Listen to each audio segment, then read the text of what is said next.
So in order to create a pencast, the first thing you need is the Smart Pen itself. The second thing you need is some specialized note paper. That specialized note paper you could actually print out from the Smart Pen's website itself. But the paper has very small dots in it, and then there's a little kind of infrared camera almost on the pen, kind of right here, that when you put it on the specific place and position of the paper, it knows where that is. So the next step in the process is to show you how to record. On the bottom of the paper, there's little things here that says record. So you push that, and then you should hear the pen with a little ding, and you'll see that it's recording. So now the next step is simply to write on the paper. So let's just say I wanted to solve a particular equation. Let's say I wanted to solve x plus 2 equals 10. Now, as I'm writing, the paper will know the position, or the pen will know the position of where each one of these particular equations is. And all I have to do is just simply tell or talk the story as I'm writing. I don't have to exactly say every single thing that I'm writing. So I want to use the the inverse additive on both sides of the equation. So we get x equals 8. And that is how you would do it. And you can continue writing if you want. So now the next, after you get it done, you simply come up here and you push stop. And again, you see the pen has now stopped. So now, given that information, I can now kind of replay back what I just did. Now just listen carefully.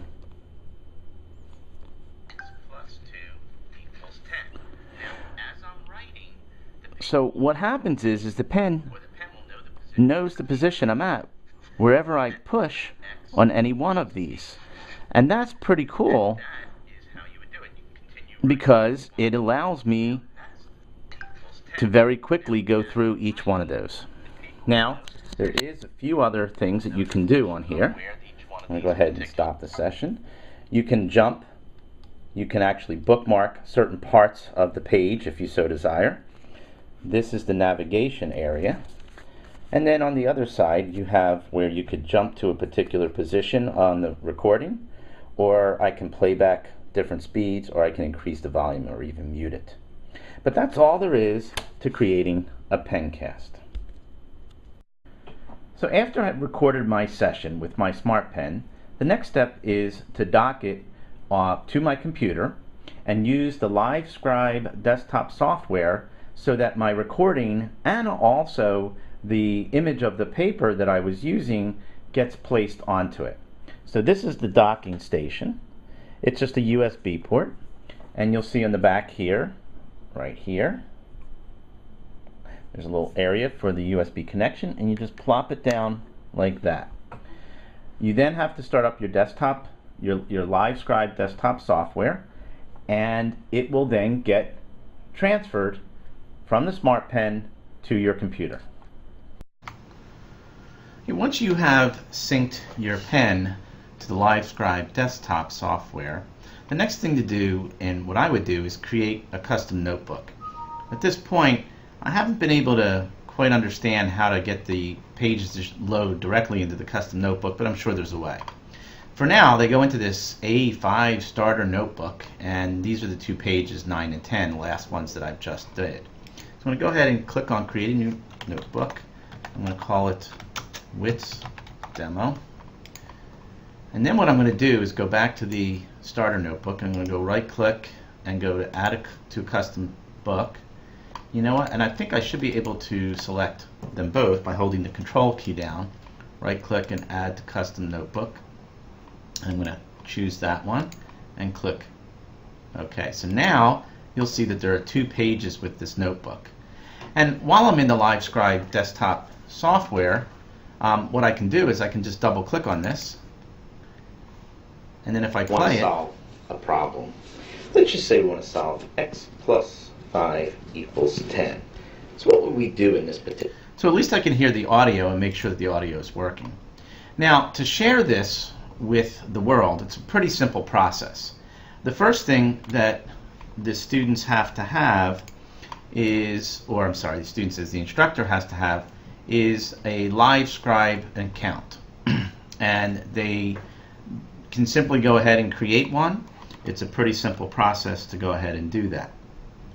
Once they have one and they've got into the LiveScribe desktop software, there's a place in here to add that account information. So with the notebook selected, or even unselected, it doesn't really matter, I click the share button. And then it says, well, what do I want to share? So here's my notebook, or I can share individual pages. So this is what kind of makes it kind of neat. I can share the whole notebook with the community online. I can share it as a PDF, so it'll create the notebook as a PDF, or as a pencast. So I'm going to go ahead and with an online community, which is the upload.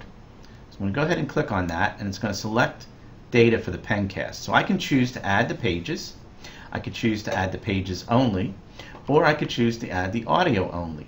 Now what's kind of nice here is you'll notice that it gives me this particular piece of audio that gets added to that. If I just wanted to add only the audio, I would choose that. So I'm going to give the pencast a name, call it WITSDemo 2, and I click share. And that's all there is to it. You'll see right here, it's going to upload, and you'll get a message saying it's successful. So now let's go to my LiveScribe area. I'm going to go onto pencast, and I've logged in. I'm going to go to my LiveScribe. So when I go to that, you'll notice that this is one of the demos I've added, and here's the second demo. So right now the demo by default is private, and in that case I can go ahead and listen to it. Let's say you want to solve a problem. Let's just say we want to solve x plus 5 equals 10. So what would we do in this particular? We divide both sides by 2, and x. So you can see how this works. It jumps 10 directly to the particular place that I want to. That's how students can actually scrub through it. And it also will write as I'm doing it, so it's kind of a nice little feature. While I'm here, I can change the name, I can change the category, I can go ahead and put a description up there if I want. But in order to get this into my Angel course, what I would really want to do is to embed this so that students don't have to go out here and so on. So I have to make it private. Make it public. So all I got to do is click on make this file public, and it changes it to public. And I can also change it, and if I wanted to, put it to specific people. But now all I got to do is click on embed this file. It's going to give me some code that I copy. I go to my Angel course. I go to lessons, go to add content, add a page if I want.